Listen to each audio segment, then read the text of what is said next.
അപ്പോൾ എളുപ്പത്തിലൊരു മധുഹൂത്ത് ഉണ്ടാക്കിയാലോ? ഞാനിവിടെ ബസ്മതി റൈസ് ആട്ടോ എടുത്തിട്ടുള്ളത്. നല്ലോണം കഴുകി വൃത്തിയാക്കിയതിന് ശേഷം 2 മണിക്കൂറെങ്കിലും സോക്ക് ചെയ്യാൻ വെക്കാം. പിന്നെ ആവശ്യത്തിന് ചിക്കനും എടുത്തിട്ടുണ്ട്. പിന്നെ വേണ്ടത് സവാള, ക്യാപ്സിക്കം, പച്ചമുളക്, ഇഞ്ചി, വെളുത്തുള്ളി ചതച്ചതാട്ടോ. ഇതൊക്കെ ചെറുതാക്കി വീഡിയോയിൽ കാണുന്ന പോലെ അരിഞ്ഞെടുക്കുക. പിന്നെ ഹോൾ സ്പൈസസും 2 ഡ്രൈ ലെമണും എടുത്തിട്ടുണ്ട്. പിന്നെ 2 പാക്കറ്റ് മാഗി ക്യൂബ്, അതായത് 4 ക്യൂബ് ഉണ്ടാവും. ഒരു പാക്കറ്റിൽ 2 വെച്ചിട്ടാണ് ഉള്ളത്.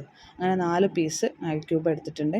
പിന്നെ കുരുമുളക് പൊടി, ഗരം മസാല, അതൊക്കെ നമ്മുടെ ടേസ്റ്റിനനുസരിച്ച് കേട്ടോ.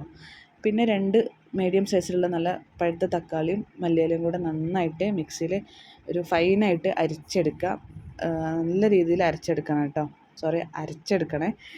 പിന്നെ നമ്മൾ കുക്കർ ചൂടാക്കിയതിന് ശേഷം അതിലേക്ക് ഓയിൽ, ഞാൻ സൺഫ്ലവർ ഓയിലാണ് യൂസ് ചെയ്തിട്ടുള്ളത്. സൺഫ്ലവർ ഓയിലിട്ട് ഞാൻ ഈ അരിഞ്ഞ് വെച്ച സവാള മുഴുവനായിട്ട് ചേർക്കുന്നുണ്ട്. എന്നിട്ട് ജസ്റ്റ് ഒന്ന് വഴറ്റിയതിന് ശേഷം കുറച്ചിട്ട് ഉപ്പിട്ടിട്ടാട്ടോ വഴറ്റുന്നത്. അപ്പം പെട്ടെന്ന് വഴറ്റി കിട്ടും. അതിലോട്ട് ഞാൻ ഇഞ്ചി വെളുത്തുള്ളി ചതച്ചത് ഒരു 5 മിനിറ്റ് ഗ്യാപ്പ് ഇട്ടിട്ടോ ഓരോ ഇൻഗ്രീഡിയൻറ്റ് ഞാൻ ഇടുന്നത്. വീഡിയോയിൽ പെട്ടെന്ന് കാണിക്കുന്നതെന്നുള്ളൂ.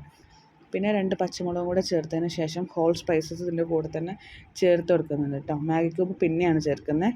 എന്നിട്ട് നന്നായിട്ട് ഒരു ബ്രൗൺ കളർ ആവുന്ന വരെ വീഡിയോയിൽ കാണുന്ന പോലെ വഴറ്റിയെടുത്തതിന് ശേഷം ഞാൻ ക്യാപ്സിക്കം ഇടുന്നുണ്ട്. ക്യാപ്സിക്കത്തിൻ്റെ കൂടെ തന്നെ ഞാൻ ചിക്കനും ഒപ്പം തന്നെ ചേർക്കുന്നുണ്ട് കേട്ടോ. പിന്നെ ഈ ഫൈനായിട്ട് അരച്ച് വെച്ചിട്ടുള്ള ഈ പേസ്റ്റും കൂടെ ചേർത്തിട്ട് കൂടെ കുരുമുളക് പൊടിയും ഗരം മസാലയും കൂടെ ചേർക്കുന്നുണ്ട്. എന്നിട്ട് നന്നായിട്ടൊന്ന് മിക്സ് ചെയ്യുന്നുണ്ട് കേട്ടോ, എല്ലാ മസാലയും എല്ലായിടത്തും എത്താൻ വേണ്ടിയിട്ട്. എന്നിട്ട് ഒരു 1/2 ടീസ്പൂൺ മഞ്ഞൾപ്പൊടിയും ഒരു ടീസ്പൂൺ മല്ലിപ്പൊടിയും 2 സ്പൂൺ കാശ്മീരി ചില്ലിയാട്ടോ യൂസ് ചെയ്യുന്നത്. കാശ്മീരി ചില്ലി ആകുമ്പോൾ വലിയ എരിവൊന്നും ഉണ്ടാവില്ലല്ലോ.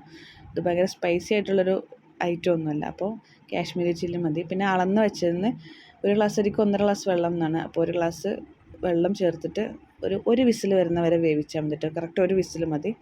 വിസിൽ പോയതിന് ശേഷം വെന്ത് കിട്ടിയിട്ടുണ്ട്, ആവശ്യത്തിന് വെന്ത് കിട്ടിയിട്ടുണ്ട്.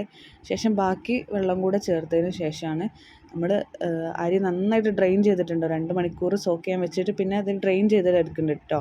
ഡ്രെയിൻ ചെയ്തതിന് ശേഷം അരി മുഴുവനായിട്ട് കുക്കറിലോട്ട് ഇട്ട് കൊടുക്കുകയാണ്. എന്നിട്ട് പിന്നെ 1 വിസിൽ മതി. ഒറ്റ വിസിലിൽ ഓഫ് ചെയ്യാം. അപ്പോൾ ഈസി മധുഹൂത്ത.